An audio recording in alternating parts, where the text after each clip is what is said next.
may picture po sila na gano'n, plus kung may mga other documents po na kailangan, pwede po nilang ipadala by snail mail sa ating mga branches po o kaya naman po ay i-email na lang po nila. Para po sa mga kompletong listahan po ng mga ating mga branches po, mag-inquire po sila sa ating website po. Meron po tayong directory ng mga branch offices po natin. Paano po ba sa bangko na lang sila pumunta kung saan pumapasok ang kanilang monthly pension para yung kumunta sila magpaakop imbes na mag-personal appearance dahil mas malapit ang bangko sa bahay nila? Opo. Yung ating mga, pwede naman po, basta po mag-inquire po sila kung yung bangko po na kung saan po nila gustong mag-report ay authorized po ng SSS. Mag-inquire po sila, pwede po nilang, pwede po sila mag-email sa amin, sa usap tayo, USSS, AP tayo at sss.gov.ph para po sa mga authorized bank po na pwedeng mag-receive po ng kanilang mga ACO compliance form. So pwede rin, pero kailangan dumaan muna sila sa mag-usap tayo.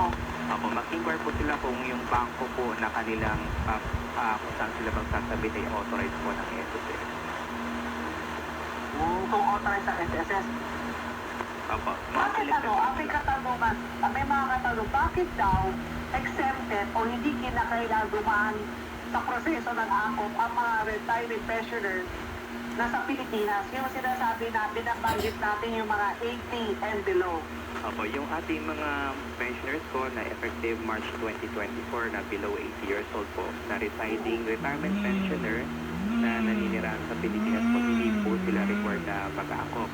Meron naman po kasi ginagawang exercise ng verification process. So, makikita na namin dahil meron naman po din tayong data matching sa ating local registry office po na kung halimbawa may nag-report po na isang member po na retiree is namatay na, nagde-data matching naman po ang SSS. So, pag nagkaroon ng match, we will notify po yung ating yung member na meron pong na-receive tayong notification. So, require them na mag-file for ACO.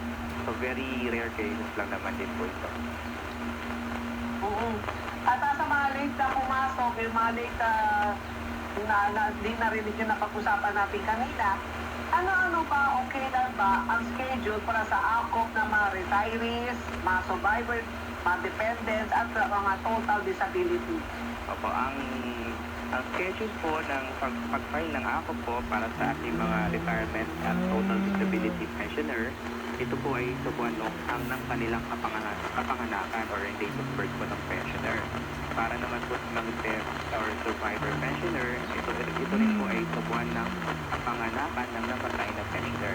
Para sa mga dependent children na nasa pangangalaga po ng guardian, ang schedule po nila is sa date of birth po ng member na namatay or yung kanilang kaanak po na member ng SSS. So, sa retiree pensioner, sa mga retiree pensioner na 80 and above, based sa birthday niya. Opo, tama po yun. Date of birth po. Yes. At ulitin natin, ano ba ang step-by-step na proseso para sa ACOP at mga iahandal mga dokumento? Opo, yung ating two ways po para mag-comply sa ACOP po. Una po yung personal appearance or visual confirmation po, no? So, pag personal appearance po, mag-fill up